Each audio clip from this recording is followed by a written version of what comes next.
ನಮಸ್ಕಾರ. ಮುಖ್ಯಾಂಶಗಳು.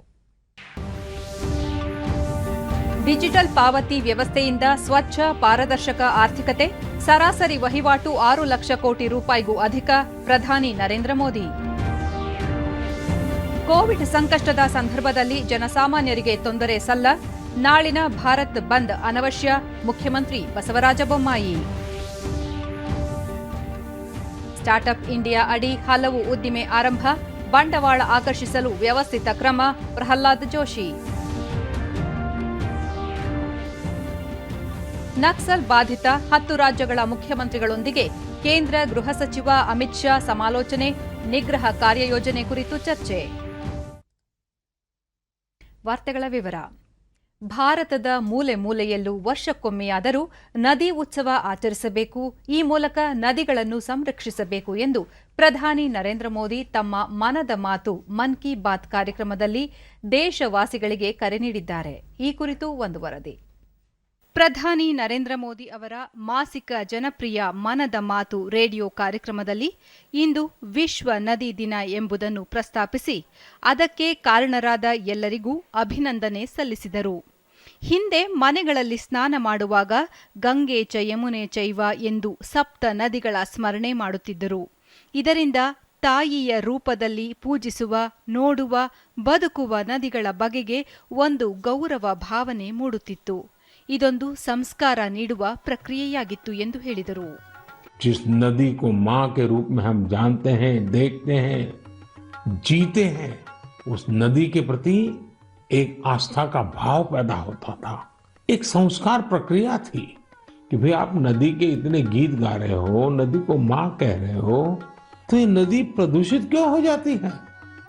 ಮಾತೃ ಸ್ವರೂಪಿಯಾದ ನದಿಗಳು ಕಲುಷಿತವಾಗುತ್ತಿರುವ ಬಗ್ಗೆ ಪ್ರಸ್ತಾಪಿಸಿದ ಅವರು, ಸ್ವಚ್ಛಗೊಳಿಸುವ ಮತ್ತು ಅವುಗಳನ್ನು ಮಾಲಿನ್ಯ ಮುಕ್ತಗೊಳಿಸುವ ಕಾರ್ಯವನ್ನು ಎಲ್ಲರ ಪ್ರಯತ್ನ ಮತ್ತು ಸಹಯೋಗದೊಂದಿಗೆ ಮಾಡಬಹುದಾಗಿದೆ ಎಂದು ತಿಳಿಸಿದರು. ನಮಾಮಿ ಗಂಗೆ ಯೋಜನೆ ಈಗಲೂ ಮುಂದುವರಿಯುತ್ತಿದೆ ಎಂದರೆ ಇದರಲ್ಲಿ ಎಲ್ಲ ಜನರ ಪ್ರಯತ್ನ, ಒಂದು ರೀತಿಯಲ್ಲಿ ಜನಜಾಗೃತಿ, ಜನಾಂದೋಲನ ಇವುಗಳ ಪಾತ್ರ ದೊಡ್ಡದಿದೆ. ತಮಗೆ ದೊರೆತಿರುವ ಉಡುಗೊರೆಗಳ ಈ ಹರಾಜಿನಲ್ಲಿ ಸಂಗ್ರಹವಾಗುವ ಹಣವನ್ನು ನಮಾಮಿ ಗಂಗೆ ಅಭಿಯಾನಕ್ಕಾಗಿಯೇ ಸಮರ್ಪಿಸಲಾಗುತ್ತಿದೆ ಎಂದು ತಿಳಿಸಿದರು. ಕಳೆದ ಆಗಸ್ಟ್ ಒಂದೇ ತಿಂಗಳಿನಲ್ಲಿ ಯುಪಿಐನಿಂದ 355 ಕೋಟಿ ರೂಪಾಯಿ ವಹಿವಾಟು ನಡೆದಿದೆ. ಇಂದು ಸರಾಸರಿ 6 ಲಕ್ಷ ಕೋಟಿ ರೂಪಾಯಿಗಿಂತ ಅಧಿಕ ಡಿಜಿಟಲ್ ಪಾವತಿ ಯುಪಿಐ ಮೂಲಕ ನಡೆಯುತ್ತಿದೆ. ಇದರಿಂದಾಗಿ ದೇಶದ ಅರ್ಥವ್ಯವಸ್ಥೆಯಲ್ಲಿ ಸ್ವಚ್ಛತೆ, ಪಾರದರ್ಶಕತೆ ಮೂಡುತ್ತಿದೆ ಮತ್ತು ಫಿನ್ಟೆಕ್ನ ಪ್ರಾಮುಖ್ಯತೆ ಹೆಚ್ಚಾಗುತ್ತಿದೆ ಎಂದು ತಿಳಿಸಿದರು.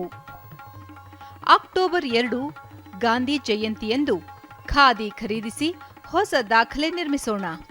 ನಿಮ್ಮ ನಗರದಲ್ಲಿ ಖಾದಿ, ಕೈಮಗ್ಗದ ಉತ್ಪನ್ನ, ಕರಕುಶಲ ವಸ್ತುಗಳ ಮಾರಾಟ ಎಲ್ಲೇ ನಡೆದಿರಲಿ ಅಲ್ಲಿ ಹೋಗಿ ಅವುಗಳನ್ನು ಖರೀದಿಸಿ ಎಂದು ಜನರಿಗೆ ಪ್ರಧಾನಿ ಕರೆ ನೀಡಿದರು.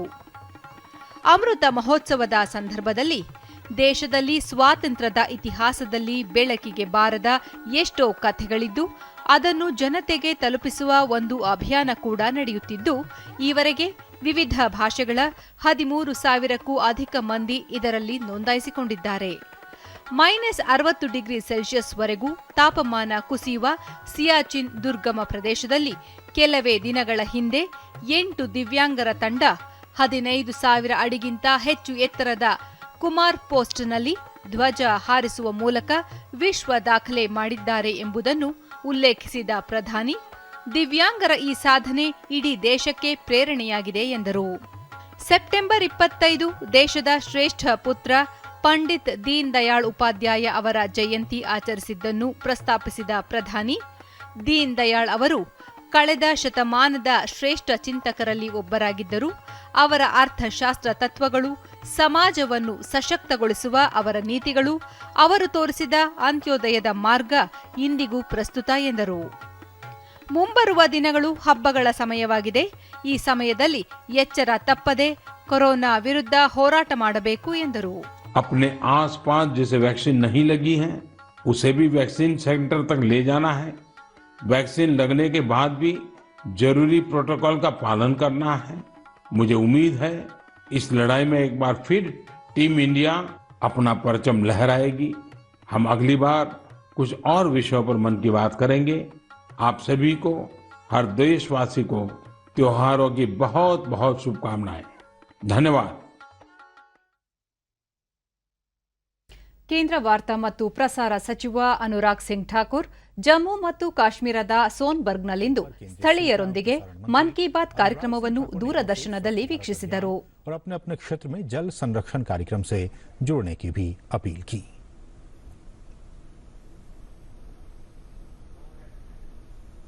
ನಂತರ ಅವರು ಸ್ವಾತಂತ್ರ್ಯದ ಅಮೃತ ಮಹೋತ್ಸವ, ಗಾಂಧಿ ಜಯಂತಿ ಹಿನ್ನೆಲೆಯಲ್ಲಿ ಯುವಜನ ವ್ಯವಹಾರ ಮತ್ತು ಕ್ರೀಡಾ ಸಚಿವಾಲಯ ಅಕ್ಟೋಬರ್ 1ರಿಂದ 31ರವರೆಗೆ ಸ್ವಚ್ಛ ಭಾರತ ಕಾರ್ಯಕ್ರಮ ಹಮ್ಮಿಕೊಂಡಿದ್ದು, ವ್ಯಕ್ತಿಗಳು ಮತ್ತು ಸಂಸ್ಥೆಗಳು ಈ ಅಭಿಯಾನದಲ್ಲಿ ಭಾಗಿಯಾಗಲಿದ್ದು, ಜನರು ತಮ್ಮ ತಮ್ಮ ಸ್ಥಳಗಳಲ್ಲಿ ಜಲ ಸಂರಕ್ಷಣೆಯ ಕಾರ್ಯಗಳಲ್ಲಿ ತೊಡಗುವಂತೆ ಮನವಿ ಮಾಡಿದರು. ಇದು ವಿಶ್ವದ ಅತಿದೊಡ್ಡ ಸ್ವಚ್ಛತಾ ಅಭಿಯಾನವಾಗಿದ್ದು, ಈ ಕಾರ್ಯಕ್ರಮದಲ್ಲಿ 75 ಲಕ್ಷ ಕೆಜಿಗೂ ಹೆಚ್ಚು ಪ್ಲಾಸ್ಟಿಕ್ ತ್ಯಾಜ್ಯ ಮತ್ತು ಕಸ ಸಂಗ್ರಹಿಸುವ ಗುರಿ ಹೊಂದಲಾಗಿದೆ. ಈ ಮೂಲಕ ದೇಶವನ್ನು ಕಸಮುಕ್ತ ಮತ್ತು ಪ್ಲಾಸ್ಟಿಕ್ ಮುಕ್ತಗೊಳಿಸಲಾಗುವುದು ಎಂದರು. व्यक्तिगत रूप से हो, इंडिविजुअल हो या इंस्टीट्यूशंस हो, आप सब जुड़िए 1 अक्टूबर से लेकर 31 अक्टूबर के क्लीन इंडिया प्रोग्राम में, स्वच्छ भारत अभियान में। दुनिया का सबसे बड़ा स्वच्छता अभियान, 75 लाख किलो से ज्यादा वेस्ट, प्लास्टिक वेस्ट और कूड़ा हम इकट्ठा करेंगे और भारत को प्लास्टिक मुक्त, कूड़ा मुक्त करने का प्रयास करेंगे. ಕಳೆದ 2 ವರ್ಷಗಳಿಂದ ಸತತವಾಗಿ ಪ್ರವಾಹಕ್ಕೆ ತುತ್ತಾಗಿ ಸಂಕಷ್ಟಕ್ಕೆ ಒಳಗಾಗಿರುವ ರೈತರಿಗೆ ಬಾಕಿ ಇರುವ ಪರಿಹಾರ ಮೊತ್ತ ಬಿಡುಗಡೆ ಕುರಿತು ಮುಂದಿನ ವಾರ ಹಣಕಾಸು ಇಲಾಖೆ ಅಧಿಕಾರಿಗಳ ಜತೆ ಚರ್ಚಿಸಿ ಆದಷ್ಟು ಶೀಘ್ರ ಪರಿಹಾರ ವಿತರಣೆಗೆ ಕ್ರಮ ಕೈಗೊಳ್ಳಲಾಗುವುದು ಎಂದು ಮುಖ್ಯಮಂತ್ರಿ ಬಸವರಾಜ ಬೊಮ್ಮಾಯಿ ತಿಳಿಸಿದ್ದಾರೆ. ಬೆಳಗಾವಿಯಲ್ಲಿಂದು ಸುದ್ದಿಗಾರರೊಂದಿಗೆ ಅವರು 2019 ಮತ್ತು 2020ರಲ್ಲಿ ಬೆಳಗಾವಿ ಜಿಲ್ಲೆಯಲ್ಲಿ ಪ್ರವಾಹದಿಂದಾಗಿ ಮನೆಗಳು ಹಾನಿಗೊಳಗಾಗಿವೆ ಮತ್ತು ವ್ಯಾಪಕ ಬೆಳೆ ಹಾನಿ ಸಂಭವಿಸಿದೆ. ಈವರೆಗೆ ಮನೆ ಕಳೆದುಕೊಂಡವರಿಗೆ 861 ಕೋಟಿ ರೂಪಾಯಿ, ಬೆಳೆ ಹಾನಿಗೊಳಗಾದವರಿಗೆ 263 ಕೋಟಿ ರೂಪಾಯಿ ಪರಿಹಾರ ವಿತರಿಸಲಾಗಿದೆ ಎಂದರು. ಇನ್ನು ಕೆಲವು ರೈತರಿಗೆ ಪರಿಹಾರ ವಿತರಣೆ ಬಾಕಿ ಇದ್ದು, ಅವರಿಗೆ ಬೆಳೆ ವಿಮೆ ಸಮೀಕ್ಷೆ ಪೂರ್ಣವಾದ ಬಳಿಕ ಪರಿಹಾರ ವಿತರಿಸಲಾಗುವುದು. ಅಕ್ಟೋಬರ್ 3ರಿಂದ ಸಕ್ಕರೆ ನಿರ್ದೇಶನಾಲಯ ಬೆಳಗಾವಿಯಲ್ಲಿ ಕಾರ್ಯನಿರ್ವಹಿಸಲಿದೆ ಎಂದು ಹೇಳಿದರು. ಡಿಸೆಂಬರ್ನಲ್ಲಿ ಬೆಳಗಾವಿಯಲ್ಲಿ ಚಳಿಗಾಲದ ಅಧಿವೇಶನ ನಡೆಸಲು ಉದ್ದೇಶಿಸಲಾಗಿದ್ದು, ಸಂಪುಟ ಸಭೆಯಲ್ಲಿ ತೀರ್ಮಾನ ಕೈಗೊಳ್ಳಲಾಗುವುದು. ಬೆಂಗಳೂರಿನಿಂದ ಹಲವು ಇಲಾಖೆಗಳ ಕಚೇರಿಗಳನ್ನು ಬೆಳಗಾವಿಗೆ ಸ್ಥಳಾಂತರಿಸುವ ಸಂಬಂಧ ಈಗಾಗಲೇ ಕ್ರಮ ಕೈಗೊಳ್ಳಲಾಗಿದ್ದು, ಕೆಲವು ಕಚೇರಿಗಳು ಸ್ಥಳಾಂತರಗೊಂಡಿವೆ. ಉಳಿದವರನ್ನು ಆದಷ್ಟು ಶೀಘ್ರ ಸ್ಥಳಾಂತರಿಸಲಾಗುವುದು ಎಂದರು.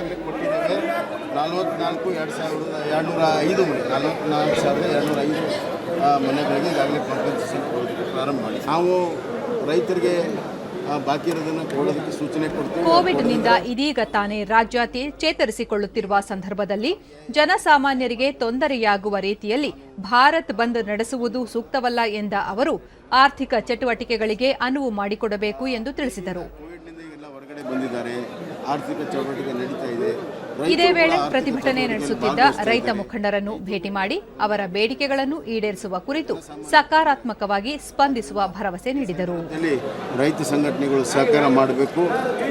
ಏನು ಕೋವಿಡ್ನಿಂದ ಹೊರಗಡೆ ಬಂದಂತ 1.5 ವರ್ಷ ಕೋವಿಡ್ನಿಂದ ಬಹಳಷ್ಟು ಚಟುವಟಿಕೆ ನಿಂತು ಹೋಗಿತ್ತು, ಅದಕ್ಕೆ ಮಾಡೋದಕ್ಕೆ ಅನುವನ್ನು ಮಾಡಿಕೊಡ್ಬೇಕು ಎಂದು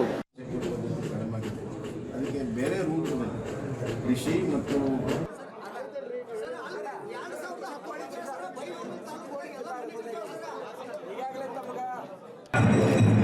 ಇದಕ್ಕೂ ಮುನ್ನ ಅವರು ಬೆಳಗಾವಿ ಜಿಲ್ಲೆಯ ಹುಕ್ಕೇರಿ ತಾಲೂಕಿನಲ್ಲಿ ಕೈಗೊಂಡಿರುವ ವಿವಿಧ ಅಭಿವೃದ್ಧಿ ಕಾಮಗಾರಿಗಳ ಲೋಕಾರ್ಪಣೆ ಹಾಗೂ ಶಿಲಾನ್ಯಾಸ ಕಾರ್ಯಕ್ರಮದಲ್ಲಿ ಪಾಲ್ಗೊಂಡರು. ಸಚಿವರಾದ ಉಮೇಶ್ ಕತ್ತಿ, ಬಿ ಶ್ರೀರಾಮುಲು, ಬೈರತಿ ಬಸವರಾಜು ಮತ್ತಿತರರು ಉಪಸ್ಥಿತರಿದ್ದರು. ಬಳಿಕ ಅವರು ಈ ಗ್ರಂಥಾಲಯವನ್ನು ಉದ್ಘಾಟಿಸಿದರು. ಸುರೇಶ್ ಅಂಗಡಿ ಎಜುಕೇಷನಲ್ ಫೌಂಡೇಶನ್ ಆಯೋಜಿಸಿದ್ದ ದಿವಂಗತ ಸುರೇಶ್ ಅಂಗಡಿ ಪುಣ್ಯಸ್ಮರಣೆ ಹಾಗೂ ಪುತ್ಥಳಿ ಅನಾವರಣ ಕಾರ್ಯಕ್ರಮಕ್ಕೆ ಬೆಳಗಾವಿಯಲ್ಲಿಂದು ಮುಖ್ಯಮಂತ್ರಿ ಬಸವರಾಜ ಬೊಮ್ಮಾಯಿ ಚಾಲನೆ ನೀಡಿದರು.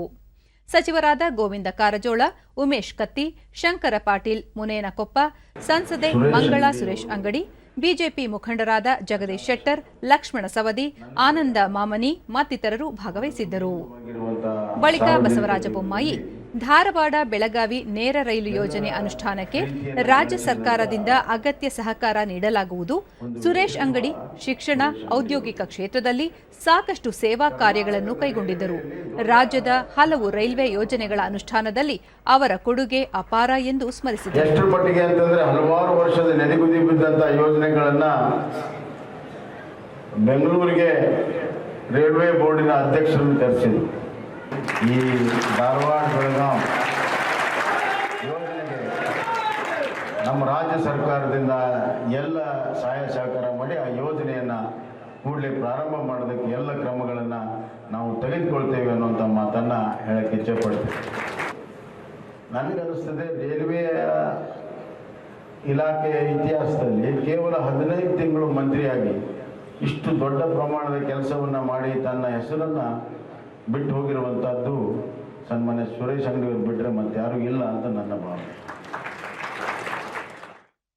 ಉತ್ತರ ಕರ್ನಾಟಕ ವಾಣಿಜ್ಯೋದ್ಯಮಿಗಳ ಸಮ್ಮೇಳನಕ್ಕೆ ಗದಗದಲ್ಲಿಂದು ಕೇಂದ್ರ ಸಚಿವ ಪ್ರಹ್ಲಾದ್ ಜೋಶಿ ಚಾಲನೆ ನೀಡಿದರು.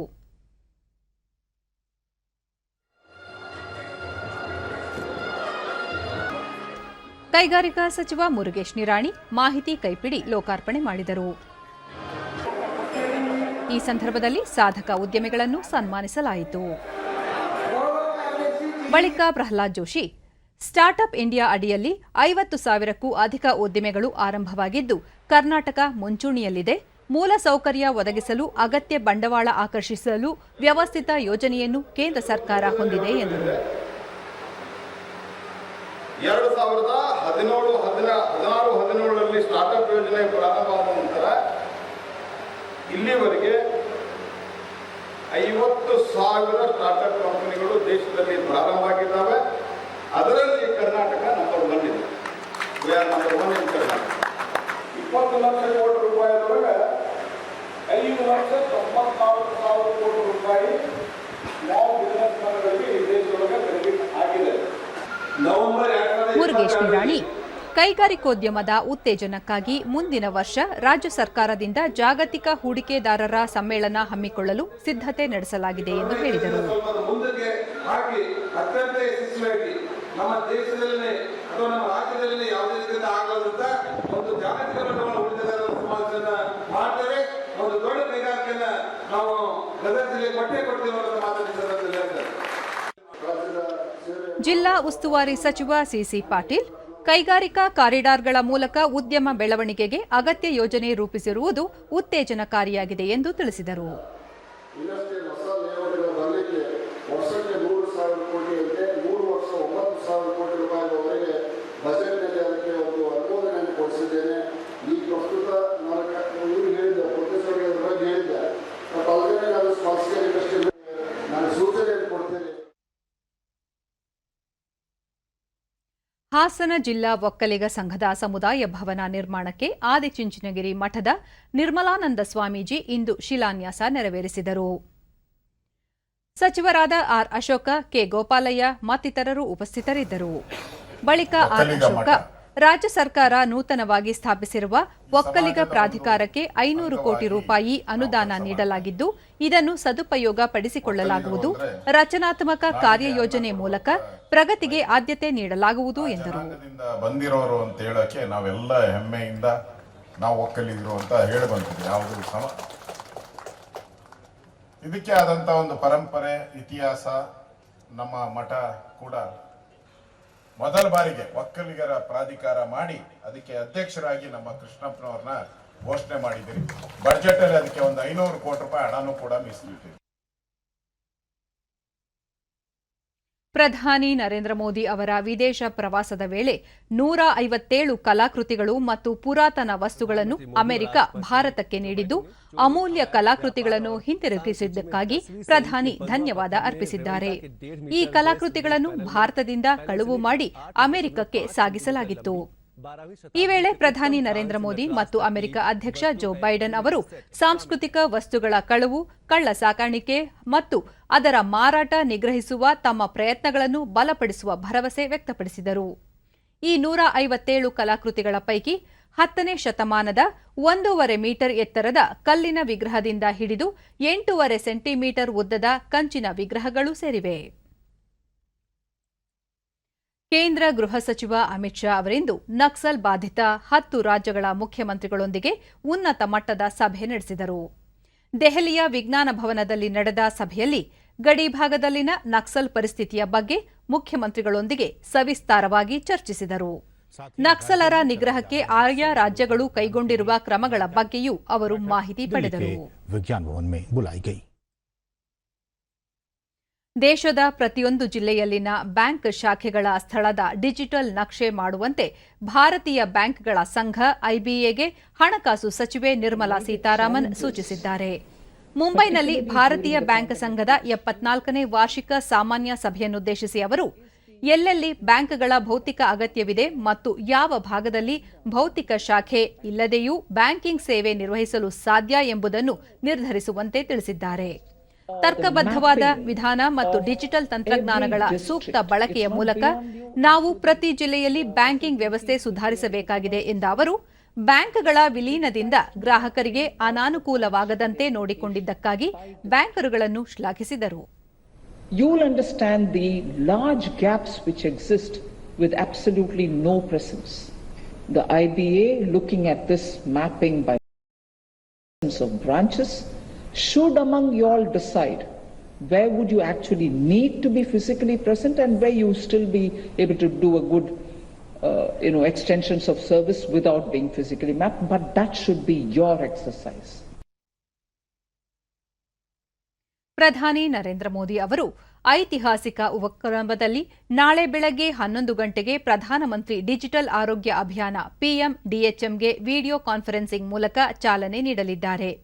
ಪ್ರಸ್ತುತ ಪಿಎಂಡಿಎಚ್ಎಂ 6 ಕೇಂದ್ರಾಡಳಿತ ಪ್ರದೇಶಗಳಲ್ಲಿ ಪ್ರಾಯೋಗಿಕ ಹಂತದಲ್ಲಿ ಜಾರಿಯಲ್ಲಿದೆ. ಈಗ ಯೋಜನೆಗೆ ರಾಷ್ಟ್ರವ್ಯಾಪಿ ಚಾಲನೆ ನೀಡಲಾಗುತ್ತಿದೆ. ಈ ಯೋಜನೆ ಸಮರ್ಥ, ಅಂತರ್ಗತ ಮತ್ತು ಕೈಗೆಟುಕುವ ರೀತಿಯಲ್ಲಿ ಸಾರ್ವತ್ರಿಕ ಆರೋಗ್ಯ ವ್ಯಾಪ್ತಿಗೆ ಬೆಂಬಲ ನೀಡಲಿದೆ. ಈ ಯೋಜನೆಯಡಿ ಜನರಿಗೆ ಅನನ್ಯ ಡಿಜಿಟಲ್ ಆರೋಗ್ಯ ಗುರುತಿನ ಸಂಖ್ಯೆ ಒದಗಿಸಲಾಗುತ್ತದೆ. ಇದರಲ್ಲಿ ಆ ವ್ಯಕ್ತಿಯ ಸಂಪೂರ್ಣ ಆರೋಗ್ಯ ದಾಖಲೆಗಳು ಅಡಕವಾಗಿರುತ್ತವೆ. ಭಾರತದ ಸ್ವಾತಂತ್ರ್ಯ ಹೋರಾಟ ಆಂದೋಲನವು ಜಗತ್ತು ಕಂಡ ಅತಿ ದೊಡ್ಡ ಚಳವಳಿಗಳಲ್ಲಿ ಒಂದಾಗಿದೆ. ಸ್ವಾತಂತ್ರ್ಯ ಹೋರಾಟದ ಘಟನೆಗಳು, ತಮ್ಮ ಸರ್ವಸ್ವವನ್ನು ತ್ಯಾಗ ಮಾಡಿದ ಹಲವು ಮಹನೀಯರ ಕುರಿತ ವಿಶೇಷ ವರದಿಯ ಸರಣಿ ಆಕಾಶವಾಣಿ ರಾಷ್ಟ್ರೀಯ ಸುದ್ದಿ ವಿಭಾಗದ ಸಹಕಾರದೊಂದಿಗೆ ಪ್ರಸ್ತುತಪಡಿಸಲಾಗುತ್ತಿದೆ. ಈ ಕುರಿತು ಒಂದು ವರದಿ.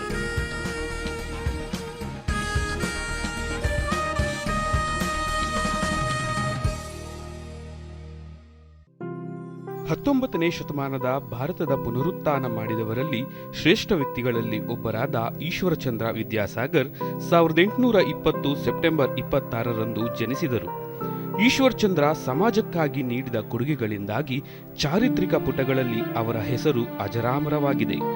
ಮಹಾನ್ ಶಿಕ್ಷಕರು ಮತ್ತು ಲೇಖಕರಾದ ವಿದ್ಯಾಸಾಗರರನ್ನು ಬಾಂಗ್ಲಾ ಭಾಷೆಯ ಗದ್ಯದ ಜನಕರೆಂದೇ ಪರಿಗಣಿಸಲಾಗಿದೆ.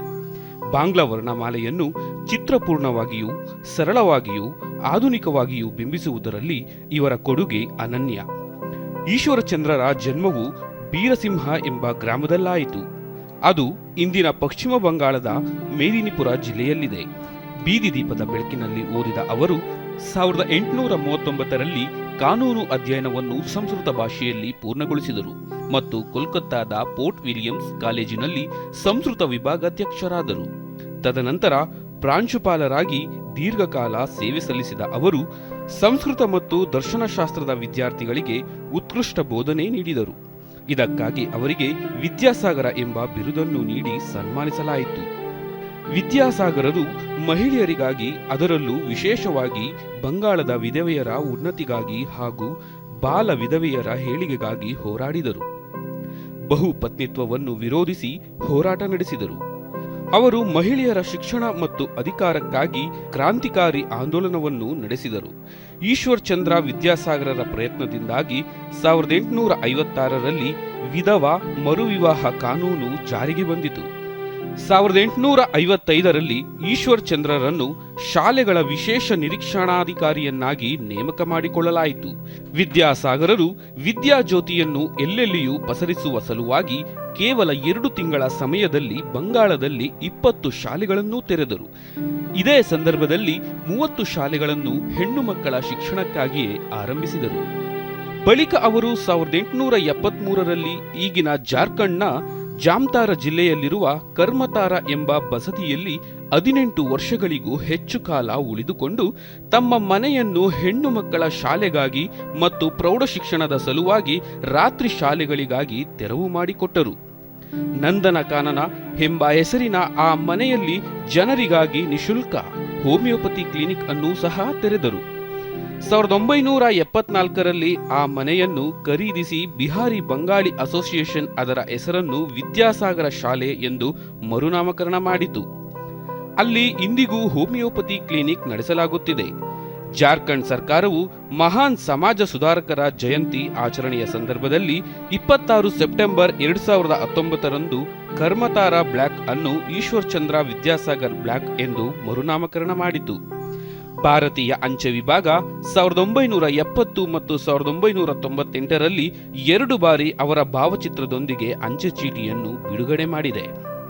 21 ಜುಲೈ 1891ರಲ್ಲಿ ಕೋಲ್ಕತ್ತಾದಲ್ಲಿ ಈಶ್ವರ್ ಚಂದ್ರ ವಿದ್ಯಾಸಾಗರರು ನಿಧನರಾದರು. ಬಂಗಾಳಿ ಪ್ರಸಿದ್ಧ ಕವಿಗಳಾದ ಮೈಕಲ್ ಮಧುಸೂದನ್ ದತ್ತ ರವರು ಈಶ್ವರ್ ಚಂದ್ರರನ್ನು ಪ್ರಾಚೀನ ಕಾಲದ ಬುದ್ಧಿ ಮತ್ತು ಪ್ರತಿಭೆ ಹೊಂದಿದ್ದರು. ಬ್ರಿಟಿಷರಂತೆ ಶಕ್ತಿ ಮತ್ತು ಬಂಗಾಳಿ ಮಾತೆಯ ಹೃದಯವನ್ನು ಹೊಂದಿದ್ದರು ಎಂದು ವರ್ಣಿಸಿದ್ದಾರೆ.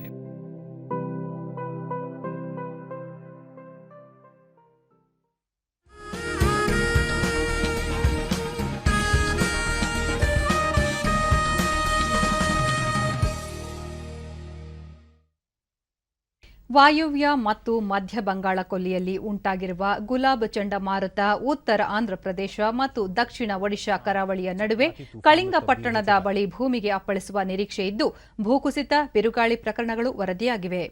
ಚಂಡಮಾರುತ ಹಿನ್ನೆಲೆಯಲ್ಲಿ ಒಡಿಶಾದ 7 ಜಿಲ್ಲೆಗಳಲ್ಲಿ ಕಟ್ಟೆಚ್ಚರ ಘೋಷಿಸಲಾಗಿದೆ.